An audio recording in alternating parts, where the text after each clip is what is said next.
Assalamualaikum warahmatullahi wabarakatuh. Shalom, Om Swastiastu, Namo Buddhaya, salam kebajikan, dan salam sejahtera bagi kita semua.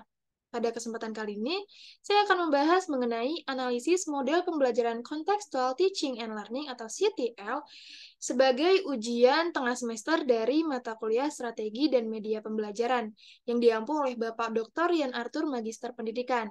Bersama saya Lintang Fitrasari dengan NIM 15036210049. Baik, langsung saja.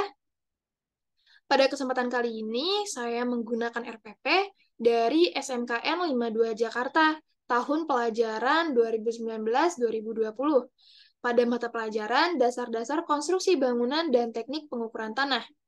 Salah satu kompetensi dasarnya yaitu menerapkan proses pelaksanaan pekerjaan dasar-dasar survei dan pemetaan. Nah, selanjutnya bagaimana isi, model, serta sintaks dari pembelajaran yang akan dilaksanakan?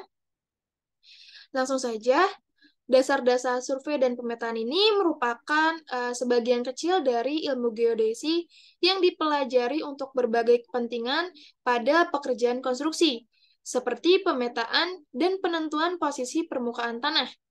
Pada kompetensi dasar yang digunakan, peserta didik akan mempelajari mengenai alat ukur tanah jenis optik, mulai dari klasifikasi, fungsi, bagian, hingga perbedaan dari alat ukur tersebut. Materi yang diberikan pun berupa teori yang nantinya dapat diterapkan pada saat kegiatan praktikum. Nah, sebagai output dari pembelajaran dasar-dasar survei dan pemetaan, peserta didik harus dapat menguasai dan menerapkan pengetahuannya di lapangan. Dengan demikian, perlu dipertimbangkan keefektifan proses pembelajaran, salah satunya melalui penggunaan model pembelajaran Contextual Teaching and Learning. Model pembelajaran Contextual Teaching and Learning atau CTL ini merupakan model pembelajaran instruksional, di mana peserta didik memadukan materi pembelajaran dengan realitas di lapangan, sehingga membantu peserta didik untuk dapat menghubungkan ilmu yang dimilikinya dengan pelaksanaannya pada kehidupan nyata.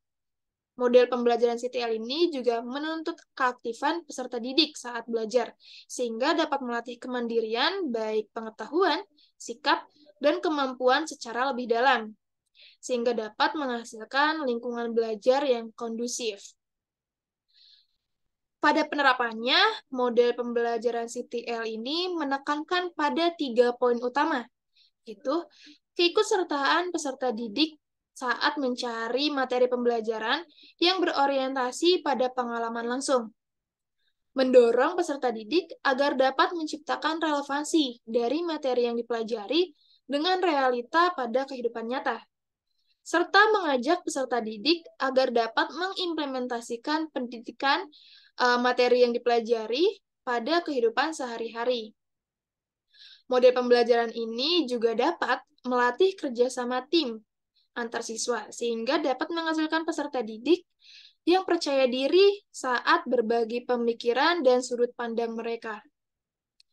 Nah, model pembelajaran CTL ini teruji berhasil meningkatkan keberhasilan belajar peserta didik. Salah satunya yaitu Supriyadi membuktikannya di SMKN 3 Surabaya pada mata pelajaran gambar konstruksi bangunan.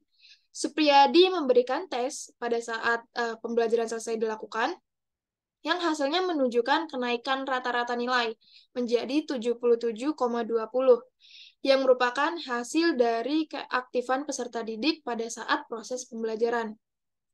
Arvodi juga berhasil membenarkan adanya kenaikan aktivitas dan capaian hasil belajar ranah psikomotorik peserta didik dengan mengujinya pada 2 siklus. Pada hasil siklus pertama menuju siklus kedua, terdapat peningkatan rata-rata nilai peserta didik dari 78 menjadi 80. Nah, dari hasil uraian tadi dapat disimpulkan bahwa model pembelajaran CTL ini cocok diterapkan pada materi dasar-dasar survei dan pemetaan, karena peserta didik dapat memiliki gambaran langsung tentang materi yang diajarkan pendidik, sehingga peserta didik dapat menjadi lebih aktif, kreatif, dan inovatif. Selanjutnya, bagaimana dengan sintaks pembelajarannya? Nah, pada model pembelajaran Contextual Teaching and Learning ini terdapat 7 langkah pembelajaran. Yaitu yang pertama ada konstruktivisme, di mana Pendidik membimbing peserta didik dalam membangun pengetahuannya. Dalam membangun pengetahuannya sendiri ini secara lebih aktif, kreatif, dan inovatif berdasarkan pengalaman nyata.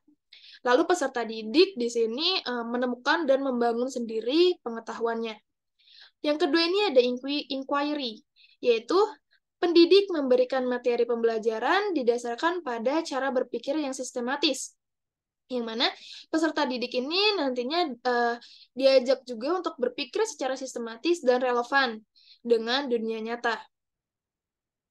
Yang ketiga ada questioning, yaitu pendidik memberikan pertanyaan kepada peserta didik sebagai stimulus untuk memotivasi peserta didik dalam proses pembelajaran.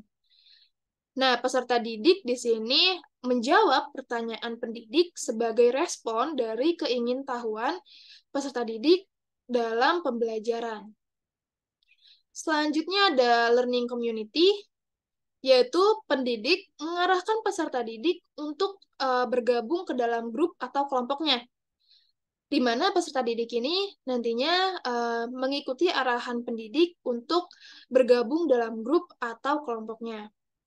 Selanjutnya ada modeling, yaitu pendidik memperagakan penerapan materi secara langsung, yang nantinya ini peserta didik meniru gerakan atau yang diperagakan, contoh yang diperagakan oleh pendidik.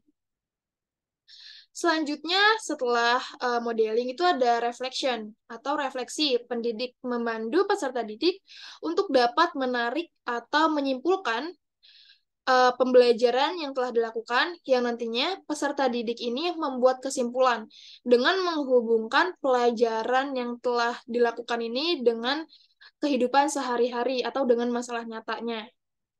Nah, yang terakhir ini adalah authentic assessment atau penilaian, yang mana pendidik mengevaluasi hasil pembelajaran yang telah dilakukan dengan cara memberikan soal latihan, yang nantinya peserta didik melakukan evaluasi dengan menjawab soal latihan yang diberikan oleh pendidik.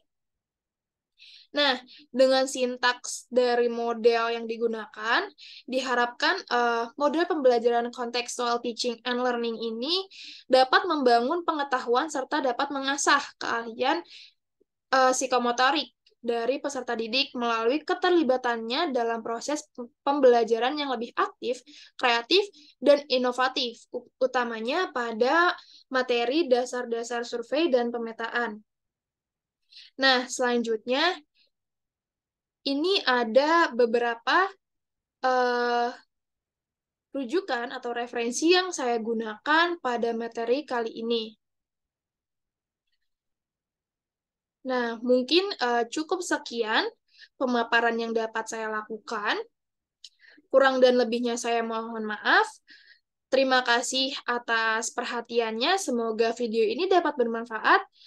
Terima kasih. Wassalamualaikum warahmatullahi wabarakatuh. Shalom, Om Swastiastu, Namo Buddhaya, Salam Kebajikan, dan salam sejahtera bagi kita semua.